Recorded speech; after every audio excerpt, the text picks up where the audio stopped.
अस्सलाम वालेकुम। मैं फजान असंतार भट्टी फ्रॉम इटालिया।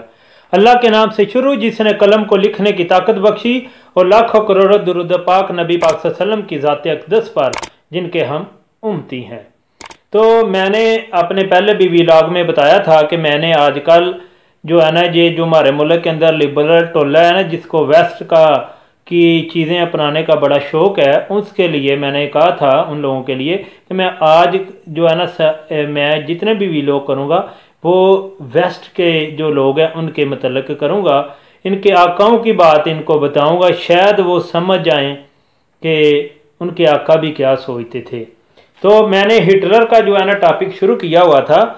तो हिटलर क्या कहता है? हिटलर कहता है कि सिर्फ दुनिया में एक मज़हब है जिसकी मैं इज़्ज़त करता हूँ और वो मज़हब इस्लाम है। फिर उसने कहा कि मैं सिर्फ इस दुनिया में सिर्फ एक नबी को मानता हूँ, मैं सिर्फ इस दुनिया में एक नबी को मानता हूँ और मैं उसकी दिल से इज़्ज़त करता हूँ और उसका नाम मोहम्मद सल्लल्लाहु अलैहि वसल्लम है। और इज़्ज़त के मतलब क्योंकि उसने बात इज़्ज़त की है, अब इज़्ज़त के मतलब हिटलर का क्या कहना है वो भी सुने। इंसान उसकी खातिर अपना खून गिराने पर इमादा होता है जिसे उससे मोहब्बत होती है, जिससे उसको मोहब्बत होती है। और मोहब्बत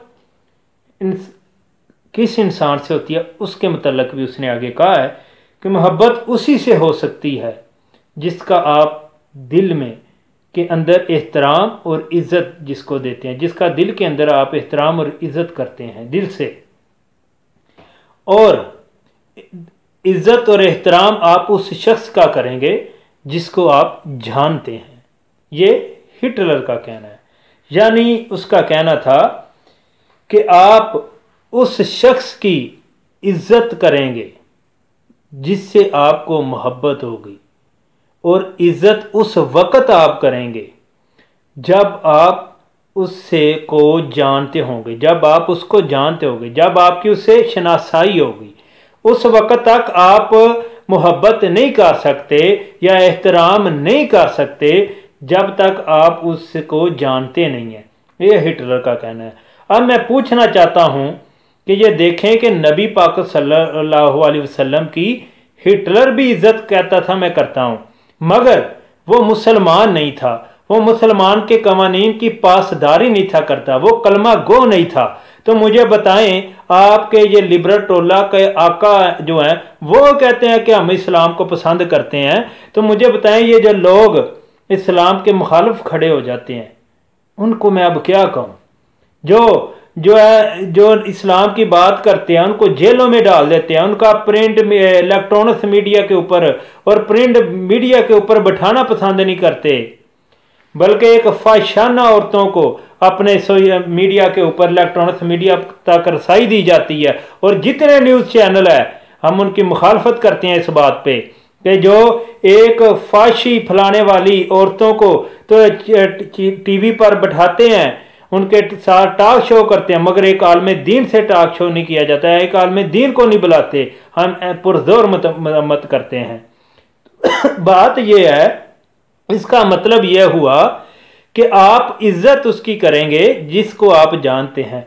तो लिहाजा जो बंदा ये कहे कि मैं जी इस्लाम का चैम्पियन हूँ, मैं जो मुजाहिद ख़त्म नबूवत हूँ, तो उसको ये पता होना चाहिए था कि इसके लिए शनासाई ज़रूरी है नबी पाक की इज़्ज़त करने के लिए और नबी पाक से मोहब्बत के लिए। उनके तर्ज़ा तरीक़ा और रियासत मदीना की बात करने से पहले रियासत मदीना को जानना ज़रूरी है। रियासत मदीना की जो बात करते हैं उनको ये मैं बताना चाहता हूँ, जिसने नबी पाक सल्लल्लाहु अलैहि वसल्लम की तौहीन की उसके ख़िलाफ़ अल्लाह ने जहाद का ऐलान किया है। रियासत मदीना वालों ने उनके साथ पिंगे नहीं चढ़ाई। बात समझ आई है? तो दूसरी बात ये है, और फिर कैसी बात है, एक और क्या दलील क्या दी जाती है कि कंपैरिजन करके हमें दिखाया जाता है कि हमें ये हो जाएगा, उनको निकालने से वो हो जाएगा। अब इसके ऊपर भी इनके आकाओं का एक कौल है, सुने, वो भी हिटलर का कौल है। हिटलर कहता है अपने आप को किसी से कंपेयर मत करें, अगर आप ऐसा करते हो तो अपनी इंसल्ट खुद करते हो। ये हिटलर कह रहा है, मैं नहीं कह रहा। इसका मतलब यह हुआ कि इमरान खान जब टीवी के ऊपर आकर कंपेयर कर रहे थे तो अपनी हमारे मुल्क की और अपनी खुद इंसल्ट करवा रहा था।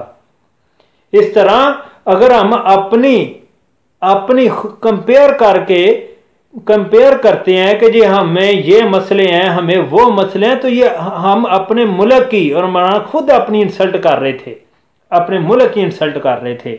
बात समझिए। और फिर जी हम फिर इसके आगे चलें।